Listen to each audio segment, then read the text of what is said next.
tema da nossa mensagem é cooperando ou aprendendo a cooperar com a graça de Deus. Você pode repetir comigo? Aprendendo a cooperar com a graça.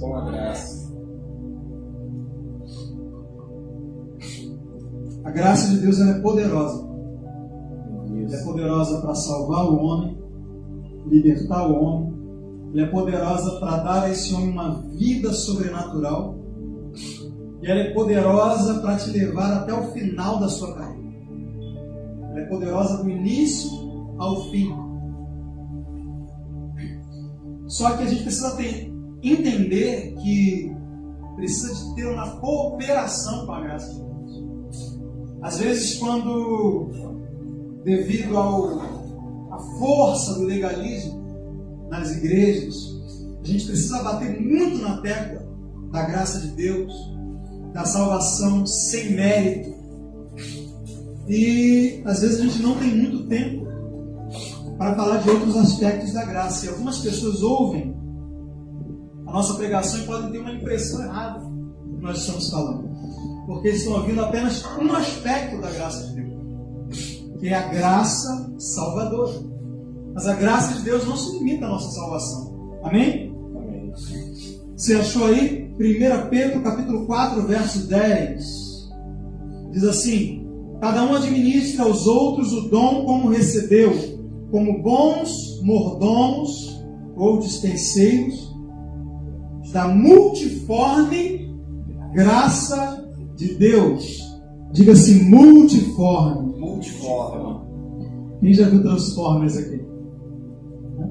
Você tinha aquele robô, virava carro, virava robô. Quando ele precisava ir para um lugar, virava carro. Aí quando precisava lutar, virava robô. Tinha que virava helicóptero. É isso que significa ser multiforme. É algo que pode assumir várias formas. Então Pedro está dizendo que a graça de Deus ela é multiforme. Ou seja, ela se manifesta de diversas formas. Então, quando a gente resume a graça de Deus apenas ao ato da salvação, a gente tem uma visão muito limitada do que a graça de Deus pode fazer por nós. A gente pensa que a graça de Deus é somente o ato de Deus nos aceitar. Sem as nossas obras, nós somos falhos, mas Ele nos aceita, somos salvos pela graça, não pelas obras. Não é verdade? Isso é um aspecto da graça. Mas se nós limitarmos o agir da graça, a função da graça de Deus na nossa vida, apenas ao ato de salvação, ou ao ato de perdão, ao ato de aceitação da parte de Deus, se limitarmos a graça somente a isso, iremos perder muita coisa. Muita coisa. Eu quero que você abra aí em Tito 2. Só que não é esboço não, tá? Tem muitos versículos para falar hoje. Aí para não esquecer, eu anotei. Que antes de eu falar o que eu tenho para falar hoje, eu preciso ler para você alguns textos. E esses textos eles vão dar o pano de fundo, a base daquilo que eu vou falar hoje. Tito 2, 11. Tito capítulo 2, versículo 11.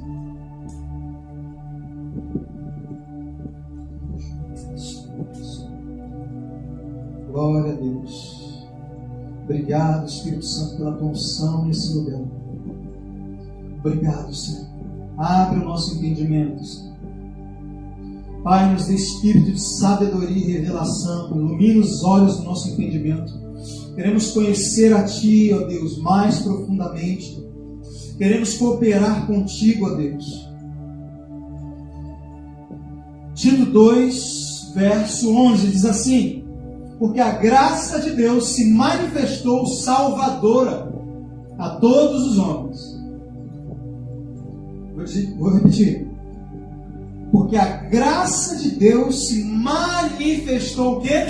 Salvadora. Ou seja, a graça se manifestou salvadora. Ela não é apenas salvadora, ela se manifestou salvadora. Então a graça de Deus, ela se manifesta. Agora, para que você possa entender uma coisa, o que é a graça de Deus? Aí você vai dizer o que todo mundo fala: favor imerecido. Não é isso que você já ouviu por aí? Graça, favor imerecido. Mas que favor é esse? Será que é apenas o favor da salvação? A Bíblia diz que Jesus crescia na graça de Deus. Jesus precisava ser salvo? Jesus tinha pecado? Então, para que Jesus precisava da graça se ele não tinha pecado? Percebeu como às vezes a gente olha para a graça apenas e relaciona ela aos nossos pecados?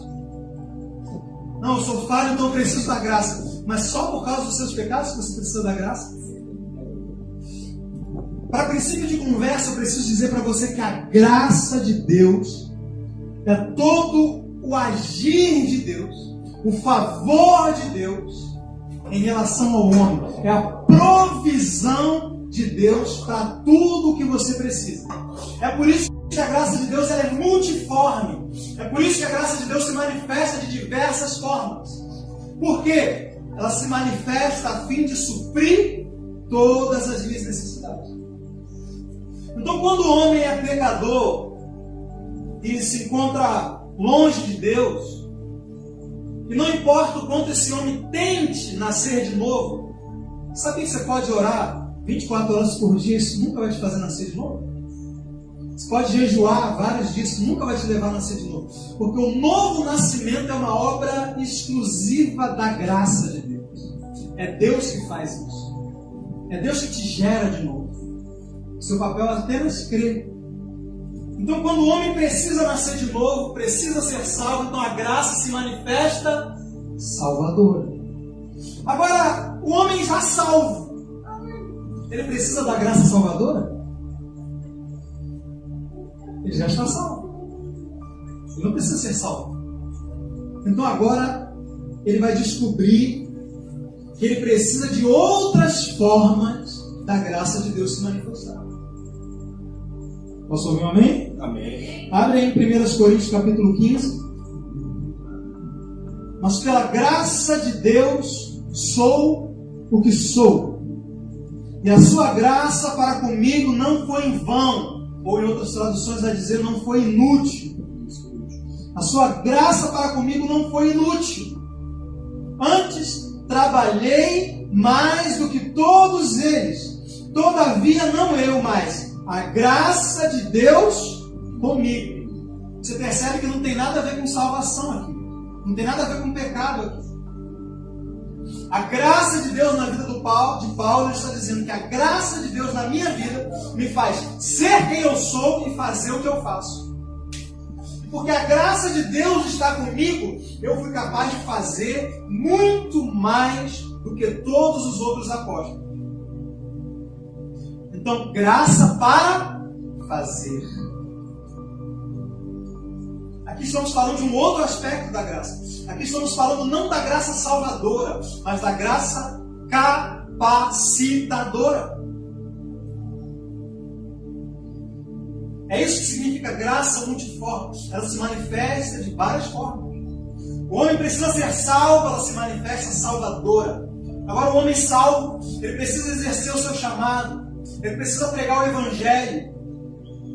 Então agora ele precisa acessar uma nova manifestação da graça de Deus. Um novo nível de graça. Agora ele precisa de graça capacitadora. Era essa graça que Jesus crescia. Porque embora Jesus não tivesse pecado, ele não precisava da graça de Deus para ser aceito por Deus. Jesus podia ser aceito por Deus pelas obras. Sim ou não? Estão muito quietos essa vez. Jesus podia ser aceito pelo Pai pelas obras, sim ou não? Sim. Ele era perfeito.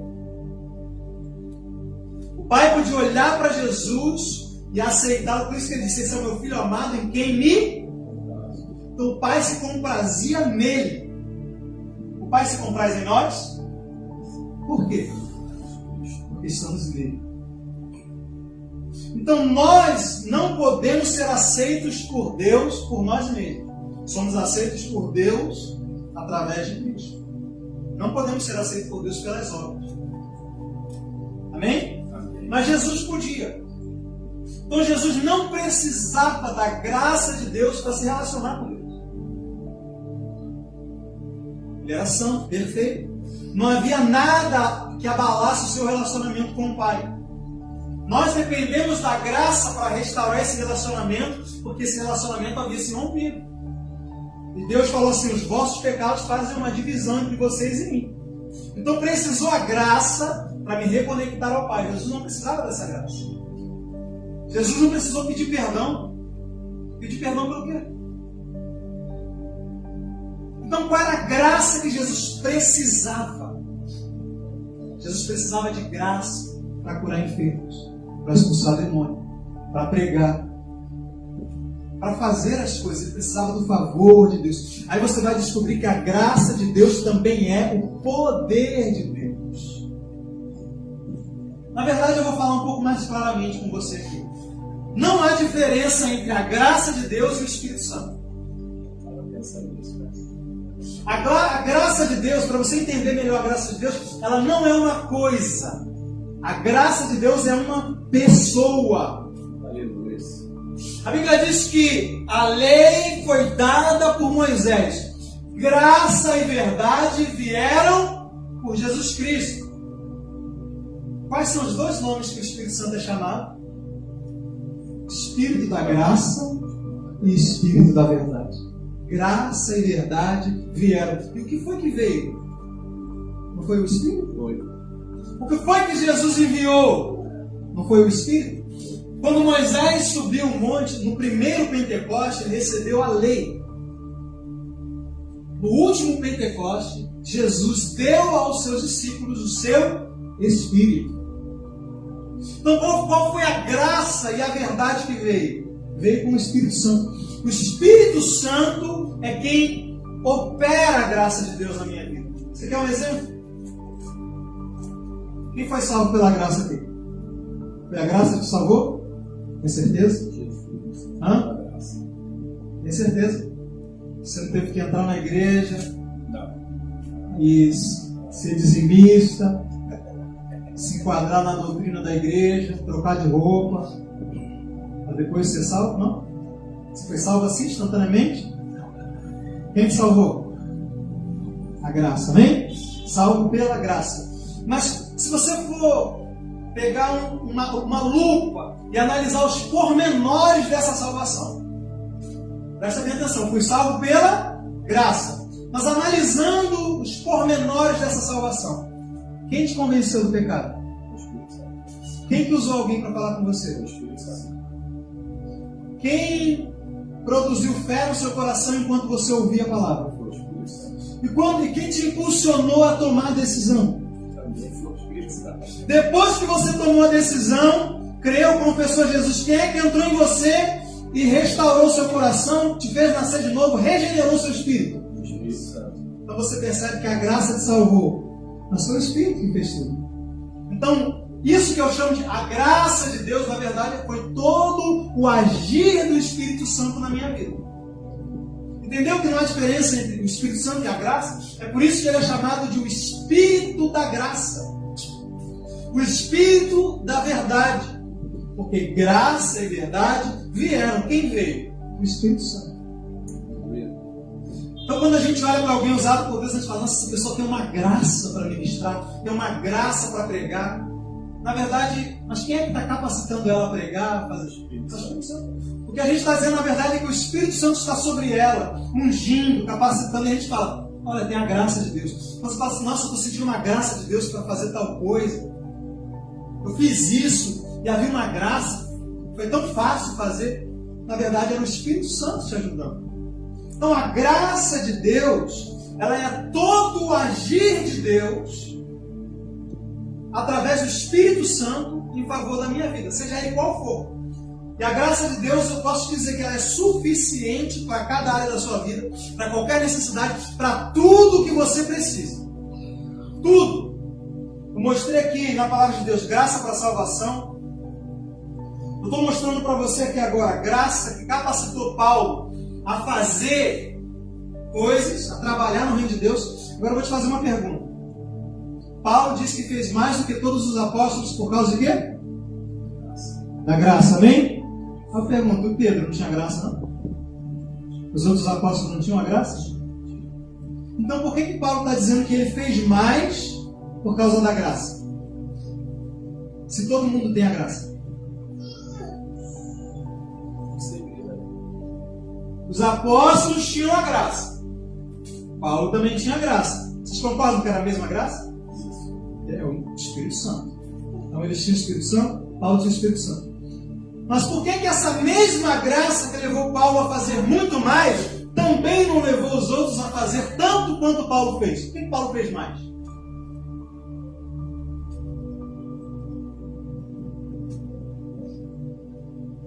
Será que Paulo... Vou falar agora, Lúcio. Vou dar mais alguns textos aqui. Abre aí em 2 Coríntios 6, 1. Vou deixar você com a pulga atrás da orelha. 2 Coríntios 6, 1. Aleluia. O apóstolo Paulo também fala em Romanos capítulo 6 que o pecado não terá domínio sobre vós. Por quê? Porque está debaixo da graça. Então a graça te dá poder contra o pecado. Por que tem crente, todo crente está debaixo da graça, sim ou não? Sim. Por que tem crente que não consegue vencer o pecado? Se a Bíblia está dizendo que a graça, o pecado não tem domínio sobre você porque você está debaixo da graça. E por que o pecado está dominando algumas pessoas? Está acolhendo a graça. Porque essa graça não é automática. Antes da gente ler esse texto, deixa eu explicar algo para você. A Bíblia fala sobre recebermos graça sobre graça. Então não é só uma graça. Quando você recebe a graça, você não recebe toda a graça. Sempre tem mais graça. Paulo fala com Timóteo sobre crescer na graça.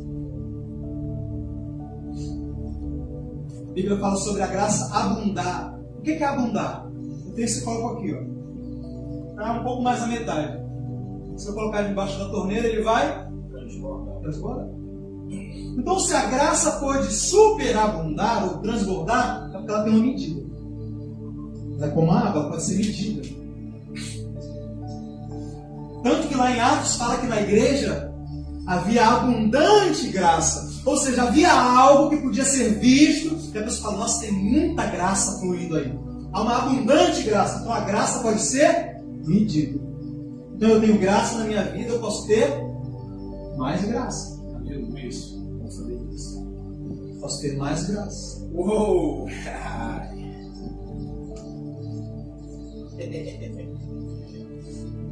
Você está tentando empurrar um carrinho ou manusear alguma máquina e aí está emperrando.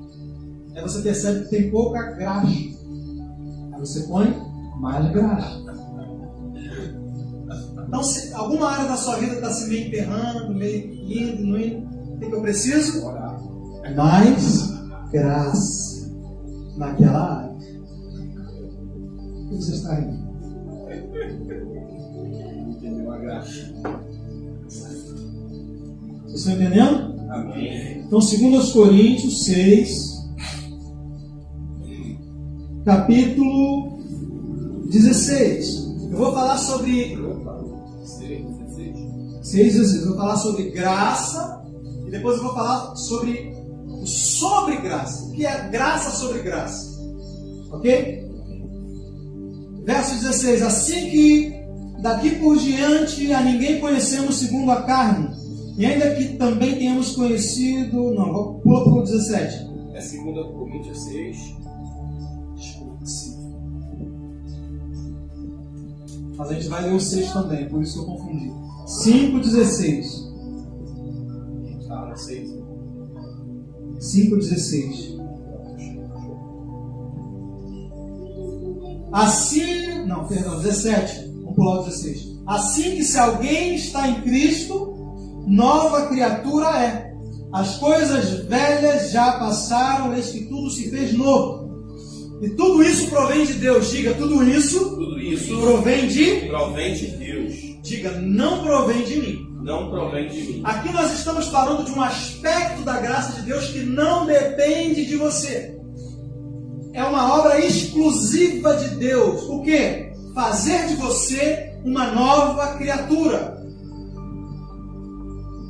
Quando você aceita Jesus, você se torna uma nova criatura. Naquele momento, imediatamente.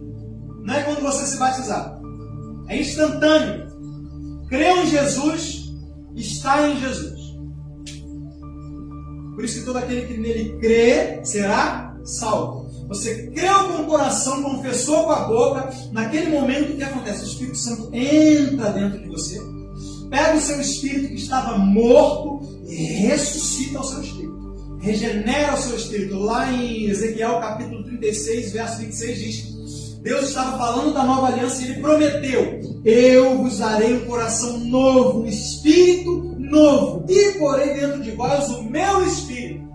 Primeiro Ele diz que vai dar um espírito novo, e depois Ele diz que vai colocar o seu espírito. Está falando de dois espíritos. O primeiro é o espírito do homem, o segundo é o espírito de Deus. Então, o que significa dar um espírito novo? O Espírito Santo pega o seu espírito, que morreu no jardim do Éden com Adão. Romanos capítulo 5 diz que por um homem entrou o pecado no mundo, pelo pecado a morte, e a morte passou a todos os homens. Que morte? A morte espiritual.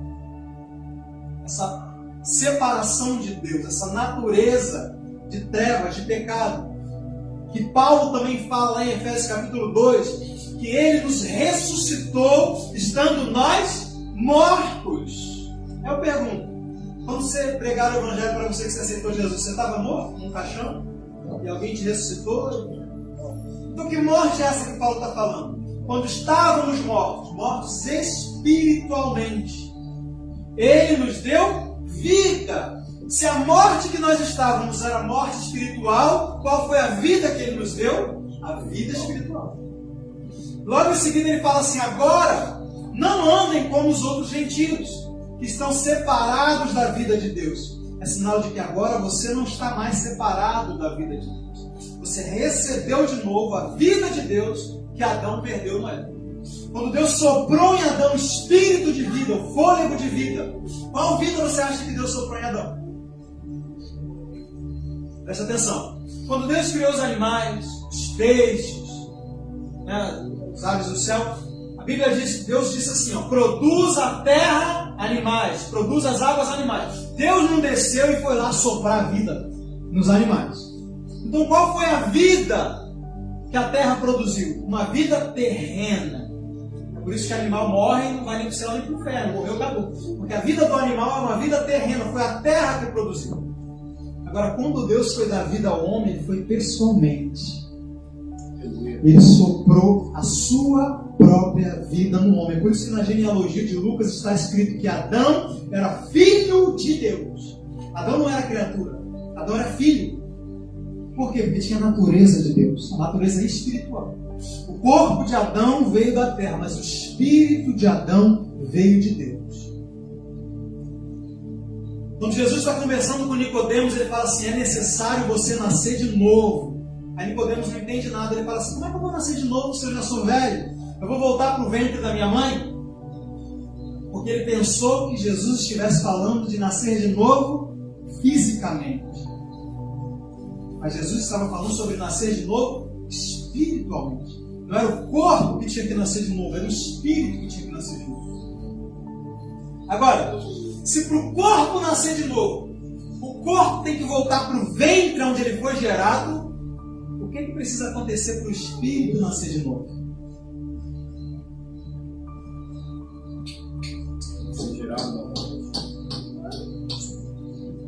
Quem gerou o seu corpo? O ventre da sua mãe. Quem que gerou o espírito? Deus. Qual é o ventre de Deus? O ventre de Deus se chama Espírito Santo. Quando a Bíblia diz assim, e o Espírito de Deus pairava sobre a face da terra, essa palavra no hebraico significa chocava. O Espírito Santo é quem gera. deixa eu te dizer uma coisa. Você pode criar tudo. Gerar, você só pode gerar o que você é. Entendeu? Você pode criar qualquer coisa. Gerar, você só pode gerar o que você é. Por isso que o homem é a imagem e semelhança de Deus. É por isso que você é filho de Deus. João, ele disse que nós somos nascidos de Deus. Tiago diz, por sua bondade nos gerou de novo. Pedro diz assim, fostes de novo gerados, não de semente corruptível. Ele está falando do sêmen humano. Semente corruptível é essa que ele está se referindo. É que o homem põe na mulher para gerar uma criança. Quando o homem põe sua semente numa mulher, nasce um outro ser à sua semelhança, com suas características, com seu DNA. Sim ou não? E a Bíblia diz que a semente de Deus é a sua palavra. Então, quando você ouviu o Evangelho, a semente de Deus entrou em você, a fim de produzir outro ser igual a Deus, com suas características, sua natureza, sua essência. Só que tem que ter a semente e tem que ter o útero que gera. A semente é a palavra, o útero é o Espírito Santo. A pregação do Evangelho semeou a palavra de Deus dentro de você. O Espírito Santo pegou aquela palavra e gerou o seu espírito, usando a matéria-prima daquela palavra. Vou dizer de novo. O Espírito Santo pegou o seu espírito e gerou ele de novo. E qual a semente que ele usou para gerar o seu espírito de novo? A palavra de Deus. É por isso que Jesus diz, quem não nascer da água e do Espírito. Aí o pessoal pensa que água é batizar nas águas. O batismo nas águas, querido, ele é simbólico. Ele simboliza algo que já aconteceu dentro de você. Paulo diz assim, que Cristo padeceu pela sua igreja para lavar, purificar, por meio da lavagem da água, vírgula, isto é, pela palavra. Então, água significa palavra. O que é nascer da água e do Espírito? É nascer da palavra e do Espírito Santo. Isso é uma obra de Deus. Isso te torna uma nova criatura. É por isso que, depois que você se converte, você se sente diferente. Seu corpo não mudou, sua mente não mudou completamente, você ainda tem os pensamentos ruins, um negócio ruim, mas dentro de você sabe que alguma coisa mudou. Você sente que você não é mais a mesma pessoa. E deixa eu te contar uma novidade, não é mesmo. Você é uma nova criatura. Deus te criou de novo, te gerou de novo. E porque você foi gerado por Deus, é que você é filho de Deus. Para você nascer de novo fisicamente, sua mãe tinha que te pegar, botar no útero dela e parir você de novo. Mas quando você ouviu o Evangelho e creu no Evangelho, o Espírito Santo pegou o seu espírito, colocou dentro dele e gerou um novo espírito. É por isso que quando Paulo vai falar que nós não devemos mais andar pela lei, está lá em Romanos 7, ele diz assim, ele nos libertou daquilo que estávamos retidos, para que andemos em novidade de espírito e não na velhice da letra. O que significa isso, andar em novidade de espírito? É andar de acordo com esse novo espírito que eu tenho dentro de mim, que é santo. Efésios capítulo 4 está escrito assim, revestidos do novo homem, que segundo Deus é criado em verdadeira justiça e santidade. Essa é a natureza do teu espírito. Essa é a natureza do seu homem interior. Por quê? Porque é a mesma natureza de Deus. Se uma mulher chega para você e fala assim, eu fiquei grávida, dei a luz desse menino aqui, é seu. Aí você vai lá e faz um teste de DNA. Aí o teste de DNA diz que a criança não tem o mesmo DNA que o seu. Aí a mãe fala assim, não, mas o filho é seu. Você vai assumir? Por quê? Filho tem o mesmo DNA. Porque se saiu de você, tem que ter algo de você. Se eu pudesse ter fazer um exame do seu espírito, do seu DNA espiritual, sabe o que ia sair no exame? Ia sair assim, ó. É porque quando você faz o teste de DNA natural, sai assim, 99,9% que é filho. Se eu pudesse fazer um exame do seu espírito, ia estar assim, 100% filho de Deus. Porque o seu espírito saiu do Espírito de Deus. É por isso que a palavra de Deus diz que o que se une ao Senhor é um espírito com Ele. Só poderia haver essa união se fosse a mesma natureza. Eu posso misturar sal aqui na água. Misturo. Sal dissolve todo. Misture com a água. Mas tem como separar, não tem? Se eu evaporar a água, fica o sal. Agora, não tem como separar o seu espírito do Espírito Santo. Por quê? Porque é a mesma essência, é a mesma coisa. É água com água. Se eu pegar uma outra água e misturar com essa água aqui, você consegue separar mais alguma vez? Nunca mais separa a água da água. Por quê? É a mesma coisa. Então, para que o seu espírito fosse um espírito com Deus, ele precisou ter a mesma natureza do Espírito Santo de Deus.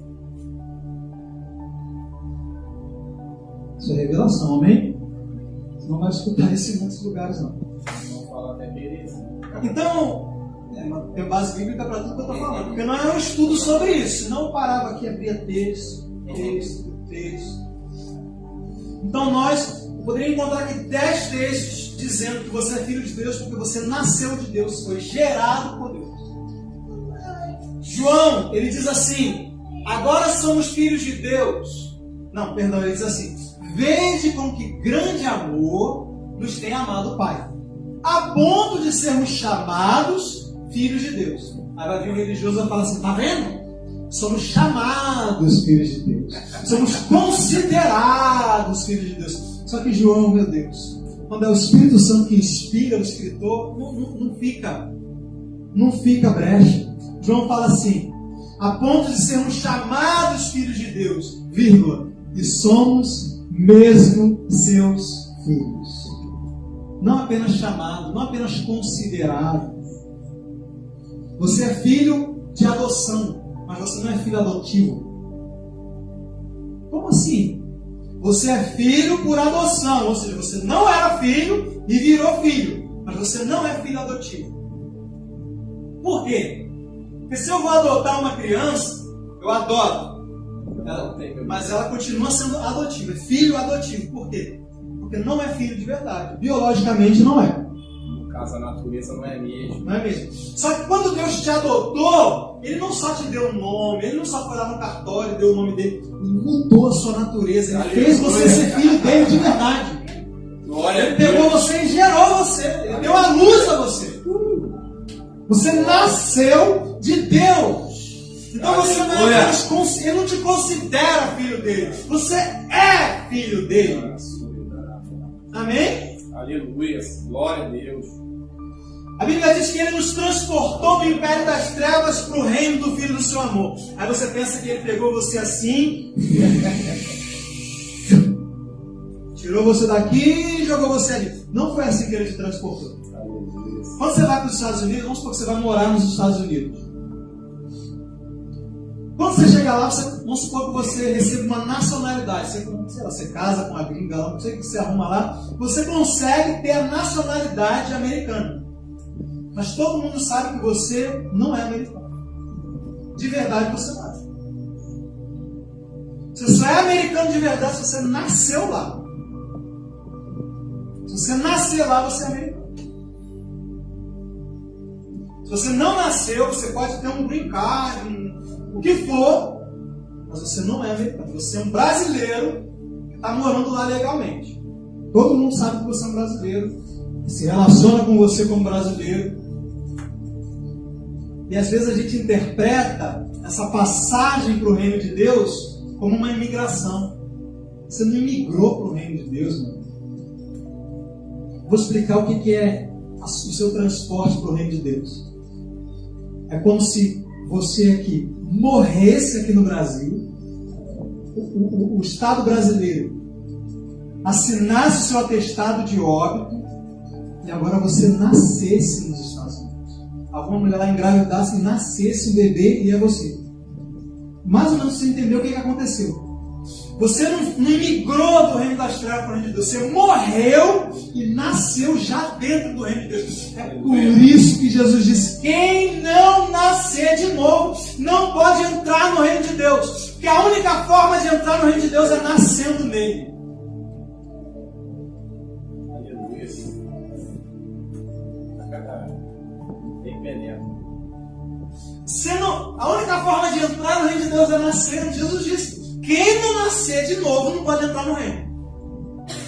Porque no reino de Deus não tem estrangeiro, não tem imigrante, tem cidadão do reino, que é nascido lá. Amém? Diga: eu sou um cidadão do reino. Eu sou um cidadão do reino. Como é que fica o resto da minha mensagem agora? Então tudo isso é uma obra da graça. Você não fez nada, você só creu, confessou, o Espírito Santo fez tudo.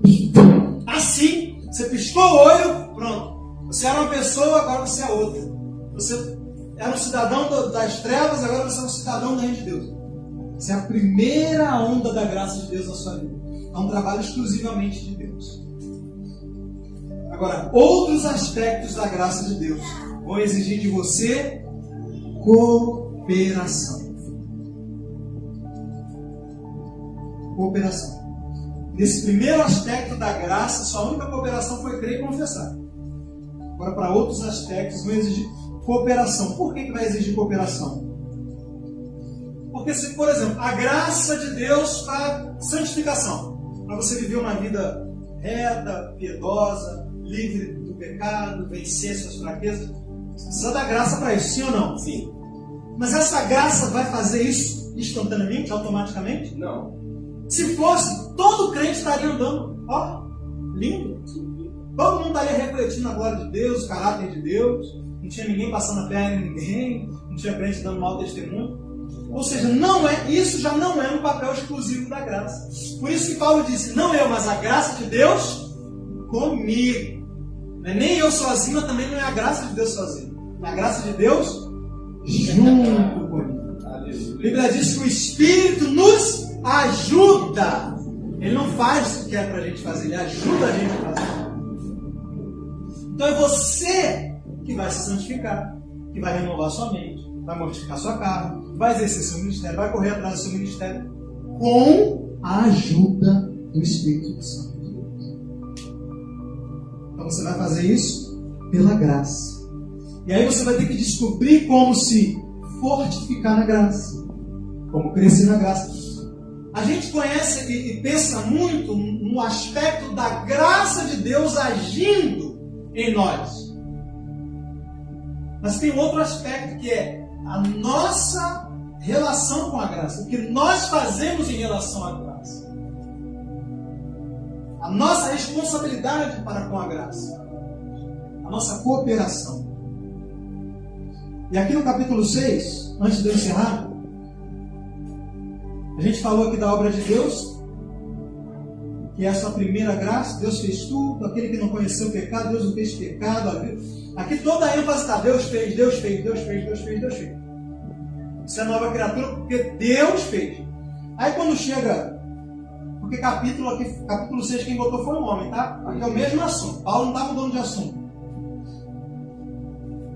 Capítulo 6, verso 1. Paulo está continuando. E nós, cooperando também com ele, vos exortamos a que não recebais a graça de Deus em vão. Você lembra que Paulo falou assim: a graça de Deus para comigo não foi vã. Eu antes trabalhei mais do que todos eles. Ou seja, Paulo está dizendo assim: eu não recebi a graça em vão. Eu usufruí de tudo que estava disponível para mim.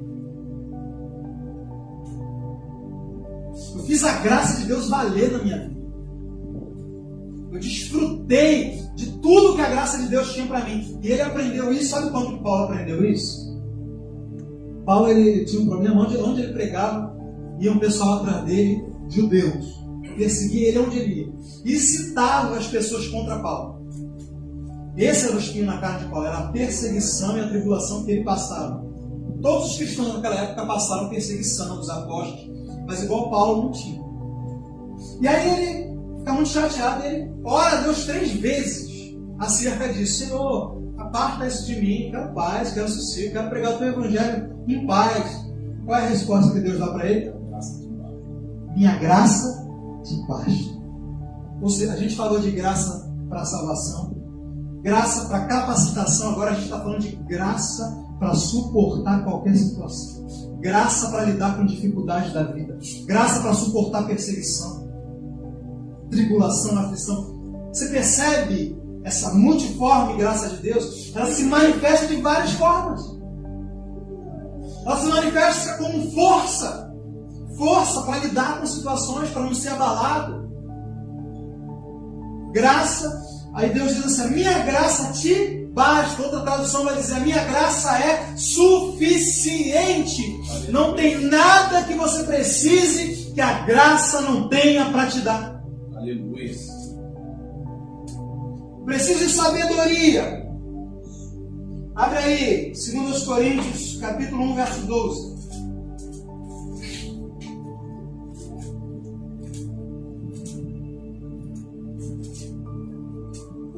Glória a Jesus. Obrigado, Senhor.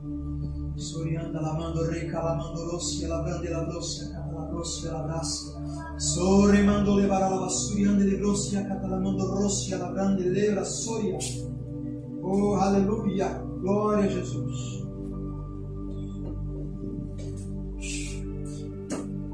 A obra de Deus não foi a única coisa que Paulo fez mais do que todo mundo. Tem outra coisa que Paulo fazia mais do que todo mundo.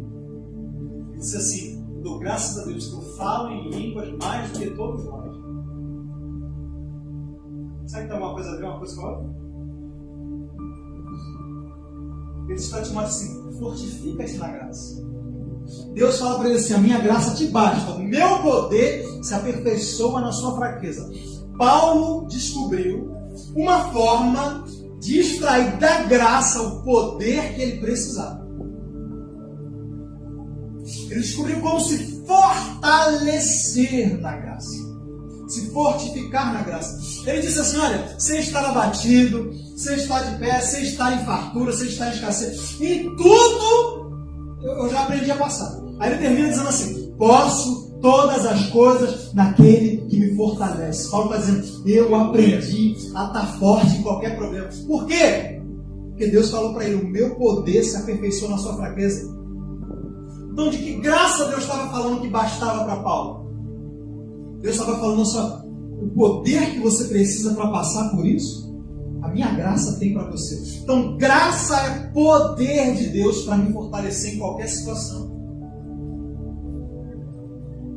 Diga, multiforme graça. Multiforme graça. Paulo aprendeu a como extrair esse poder da graça. Ele não ficava esperando a graça fortalecer ele. Ele se fortalecia.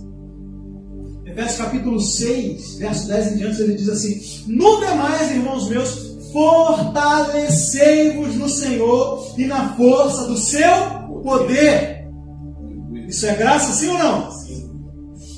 Eu posso dizer que se fortalecer no Senhor e na força do seu poder é a mesma coisa que se fortificar na graça?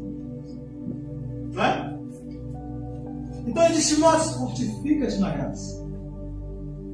E como é que eu me fortaleço no Senhor e na força do seu poder? Você continua o texto.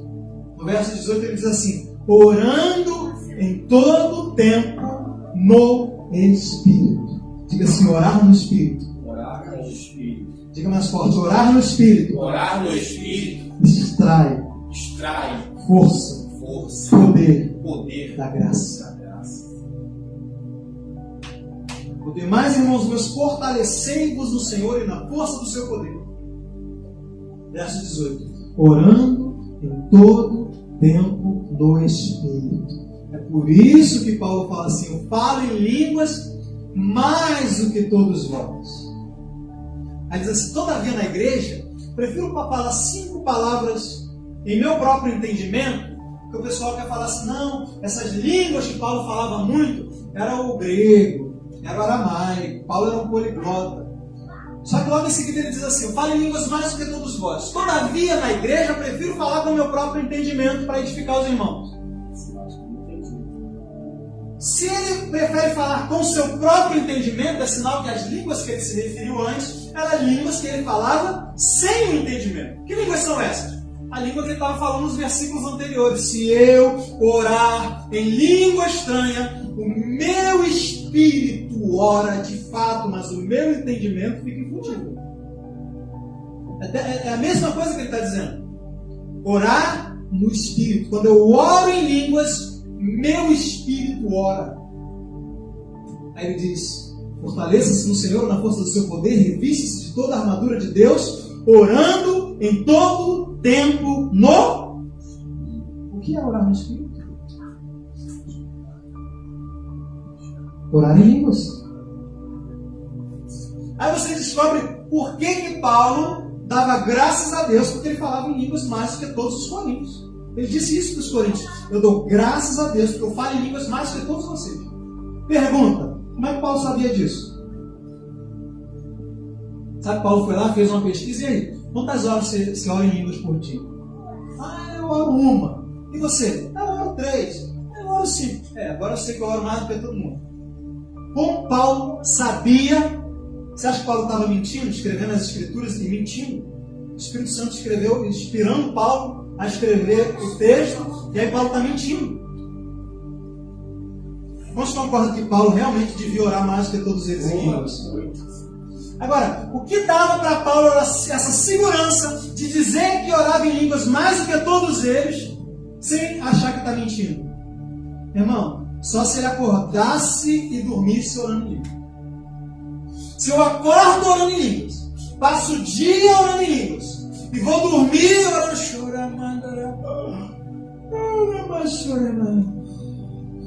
acordo de manhã, eu oro em línguas o dia todo. Aí eu posso afirmar com certeza: eu oro em língua mais do que todo mundo. Por que Paulo podia dizer: eu falo em línguas mais do que todos nós? Vocês acham que ele era um hipócrita? Ele ia pedir para você fazer uma coisa que ele não fazia? Quando ele diz assim: olha, ore em todo o tempo no Espírito, ele já está dando a dica. Ele já estava dizendo o que ele fazia. Por isso que ele foi um grande apóstolo Paulo. Por isso que ele disse: olha, a graça de Deus para comigo não foi vã, antes eu trabalhei mais do que todos eles. Sabe por que ele trabalhou mais do que todo mundo? Porque ele orou mais do que todo mundo. Sim ou não? Sim. A graça estava disponível para todos, mas ele usufruiu dela mais. Ele se fortificou mais nela, ele extraiu mais nela. E eu estou falando para você que esse era o segredo do apóstolo Paulo. Ele descobriu que quando ele falava em línguas, que fala em línguas a si mesmo, se edifica.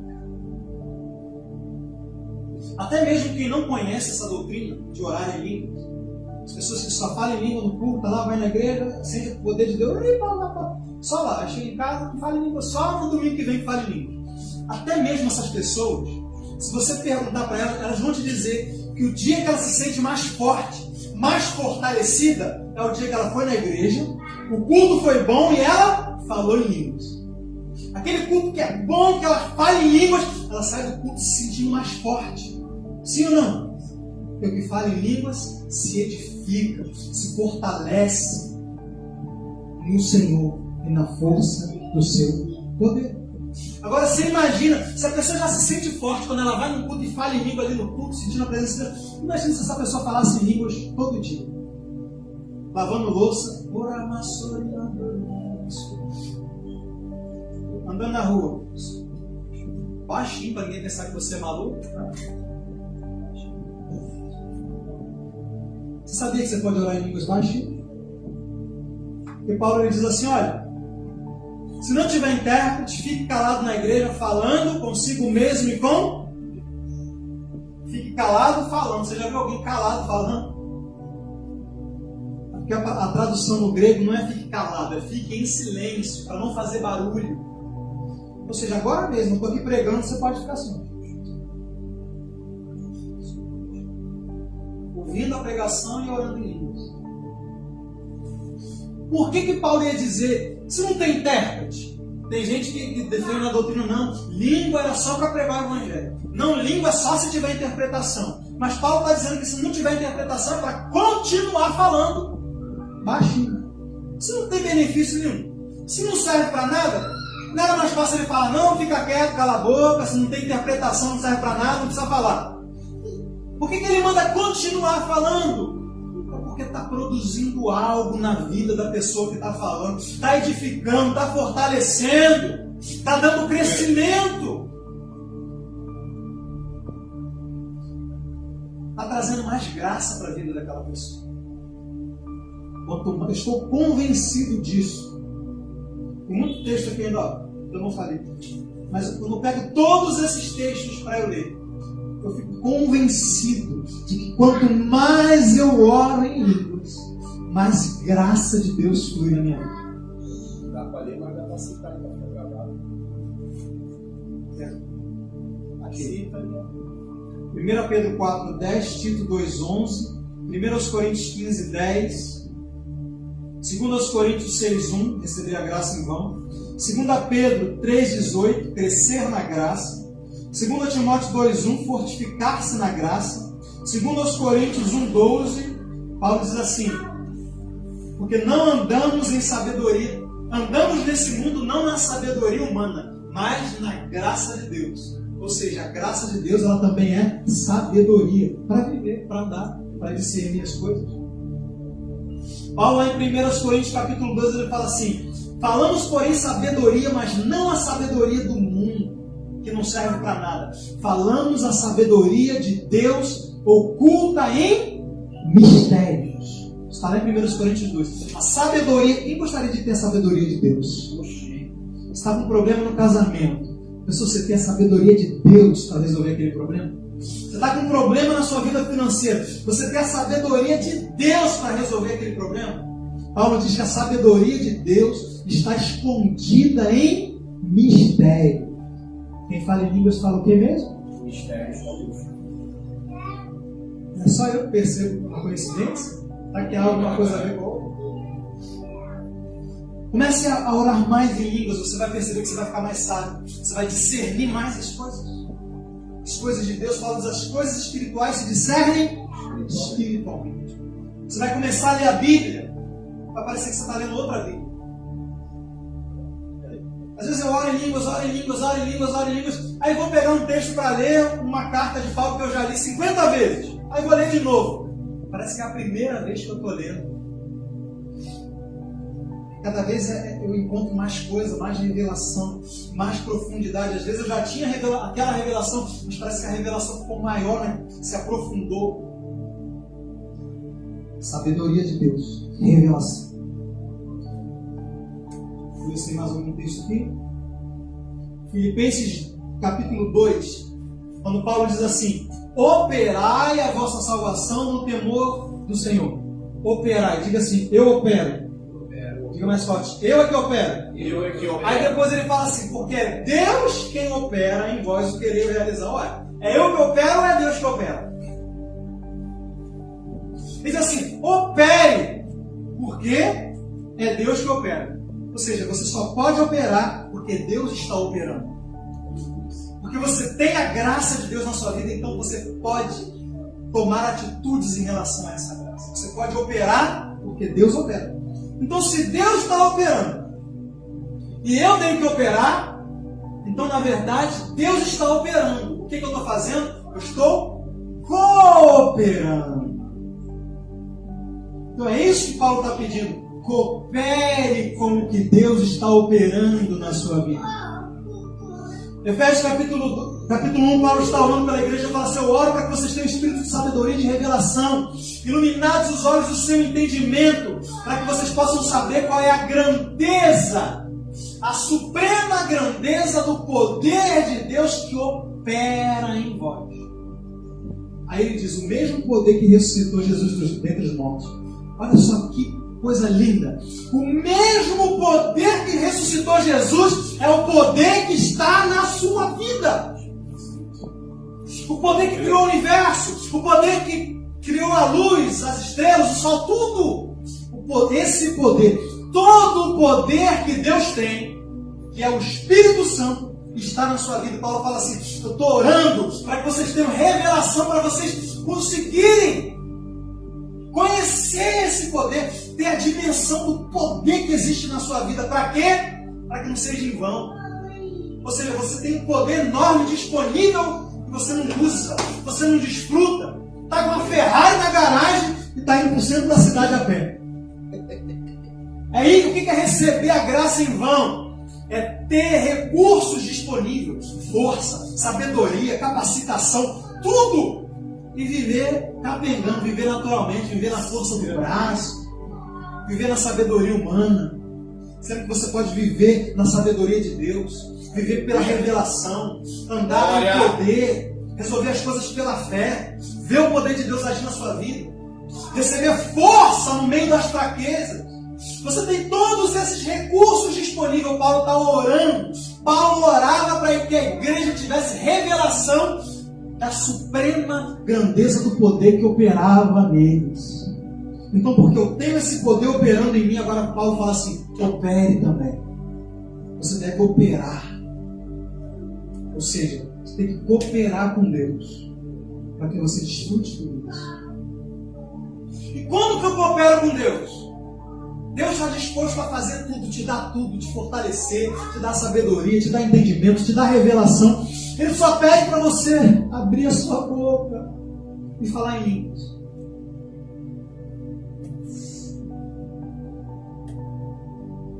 Às vezes você vai orar para a pessoa, você vai sair com o Espírito Santo, ela fica assim.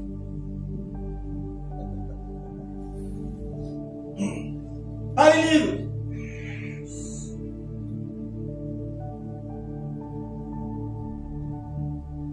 Você não vai falar em línguas até que você fale em línguas. Revelação profunda, é isso que eu falei, né? Você só vai falar em línguas. Quando é que eu vou falar em línguas? Quando que eu vou começar a falar em línguas? O dia que você começar. Depois de tudo que eu expliquei aqui agora, você tem dúvida que o Espírito Santo quer que você fale em línguas? Não. Ele quer muito mais do que você. Então, se o Espírito Santo está doido para que eu abra a boca e fale em línguas, você acha que se você, pela fé, abrir a sua boca e começar a falar em línguas, você acha que ele vai te deixar no ar? Não.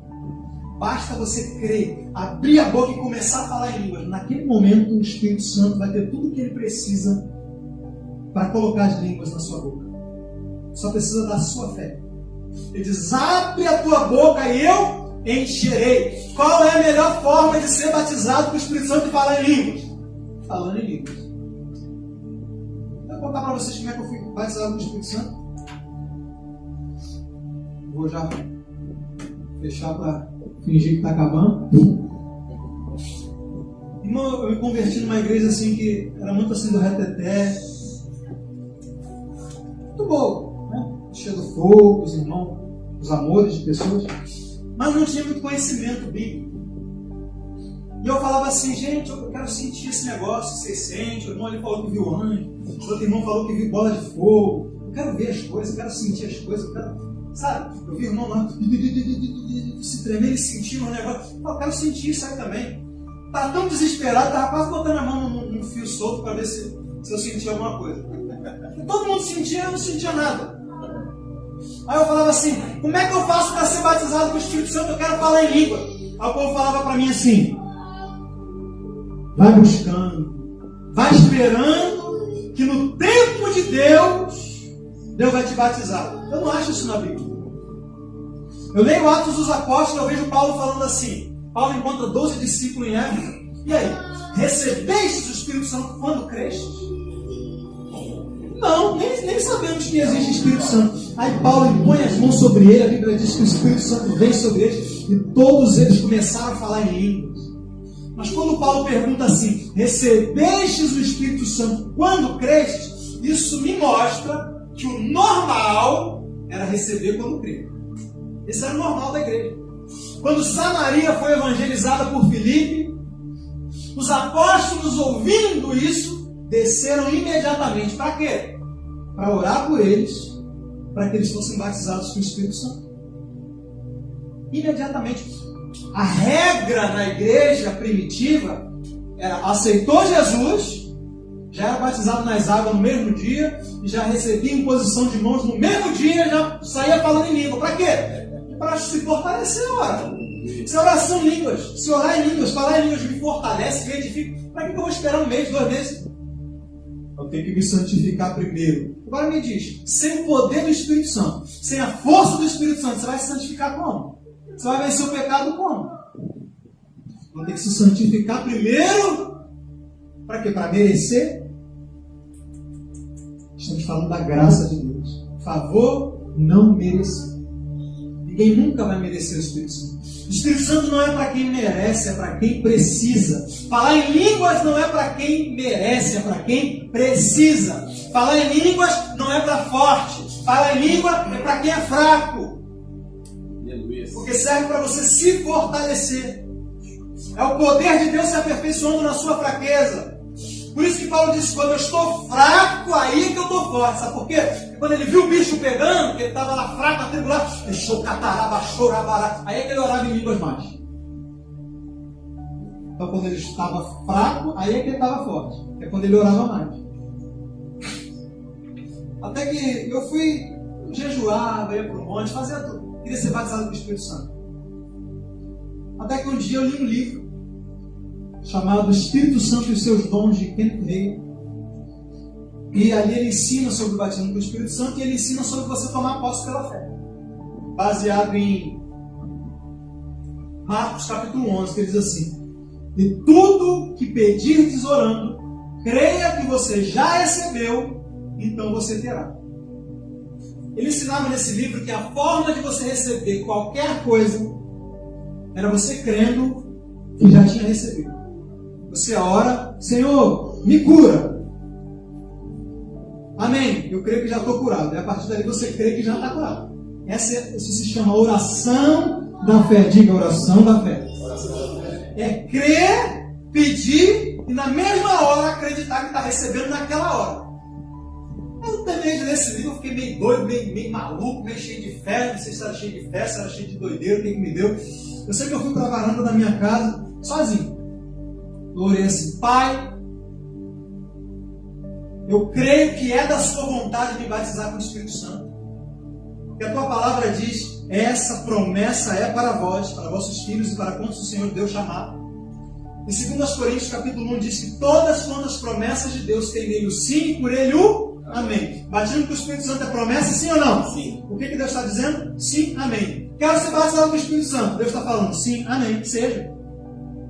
Essa é a posição de Deus em relação às promessas dele.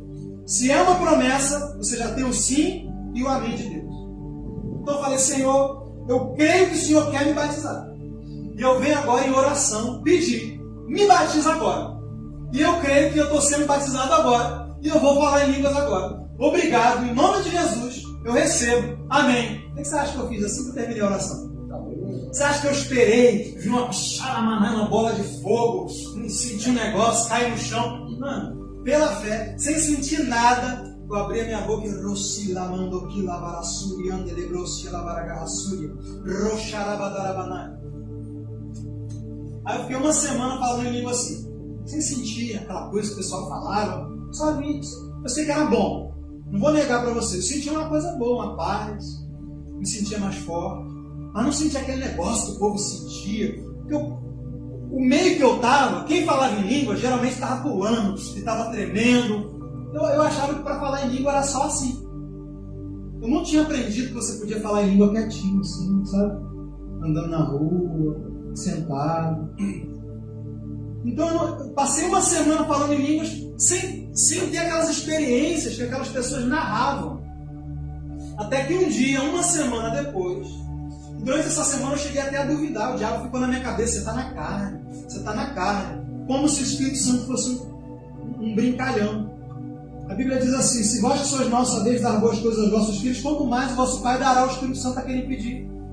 Eu ia crer, eu ia fazer uma oração crendo de todo o meu coração, ia tomar um passo de fé e o Espírito Santo ia ficar lá: não, vou deixar você falar na carne. Amém? Deus, ele respalda a sua fé. Mas eu fiquei firme uma semana orando em línguas, Uma semana depois eu fui para o monte com os irmãos, estava lá no monte. Meu Deus, naquele dia foi uma unção, um mover de Deus. Eu estava já tremendo, quase rolando lá de cima do monte. Naquele dia eu falei em línguas, debaixo de uma unção poderosa. Adivinha qual foi a língua que eu falei?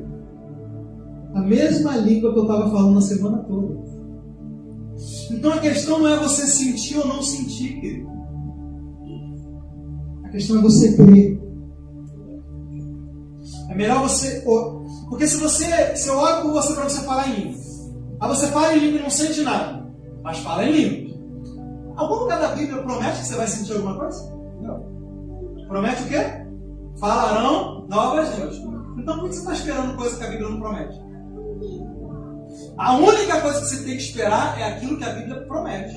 Você vai falar em línguas. Então se você falou em línguas, creia. Só que se você não sentir nada, amanhã, hoje ainda, o diabo vai chegar para você e vai falar assim: tá vendo? Você não sentiu nada.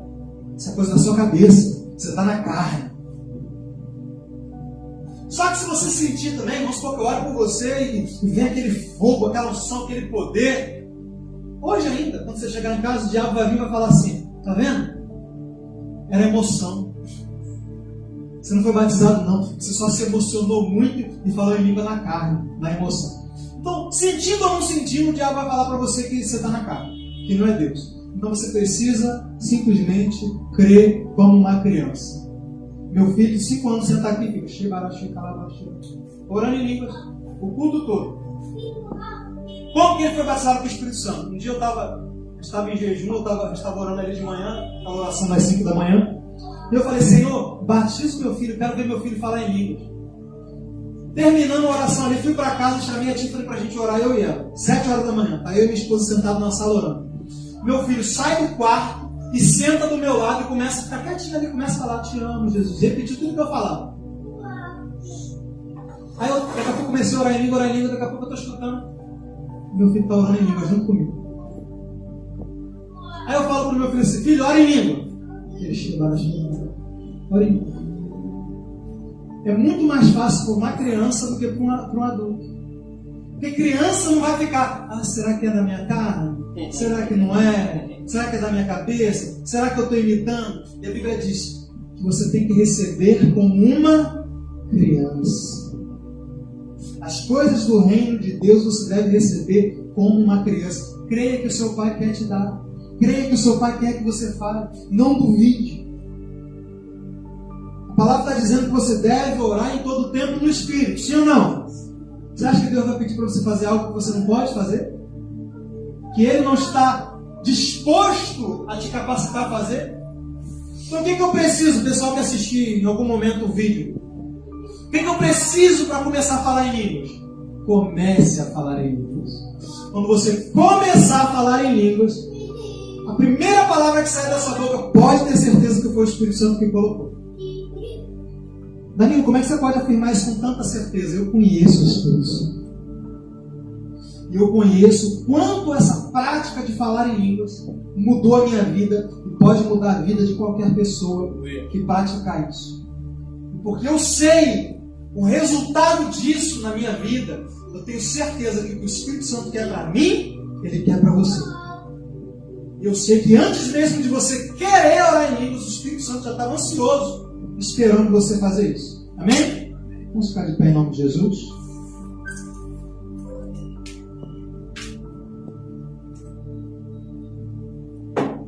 Agora eu vou perguntar, depois de uma palavra dessa, por que é que sua boca está fechada?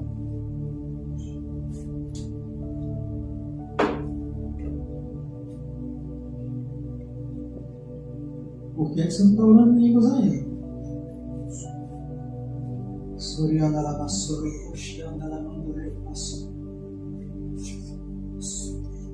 Põe volume na sua voz.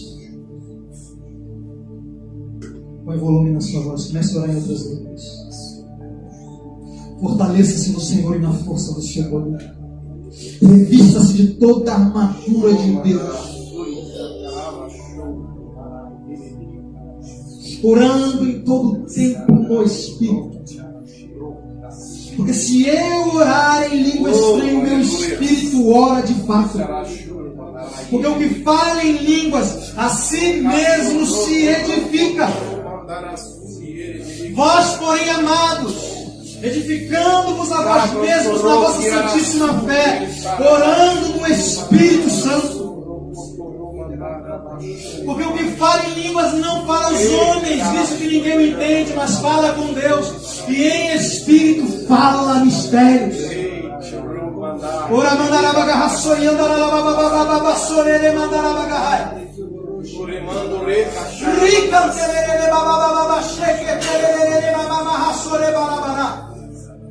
Durimianda lebros galabagarra suri mirianda lebros mirianda ragarra. Ai, erene fica suronarai chorotura da. Oh, ragasurie kamando iga bagarra bagarra shere barabara barabara barabaso. Aleluia! Chore mandore calamando roxa catarabara. Deus é bom. Aleluia! Aleluia! Você não precisa estar fraco. Nunca! O poder de Deus está sempre disponível. A força está sempre disponível. Sabedoria está disponível. Revelação está disponível. Capacitação está disponível. Está nos seus lábios. O segredo está nos seus lábios. Oh, aleluia! Libere. Ora mandoro chorerere bababá. Aleluia! Oh, aleluia! Aleluia! Glória!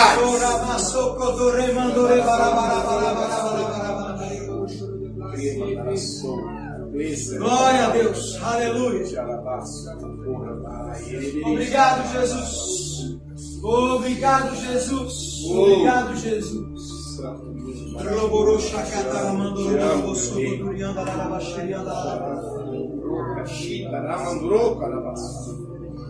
Ora mandorosi alabanandore candalarabas. Aleluia!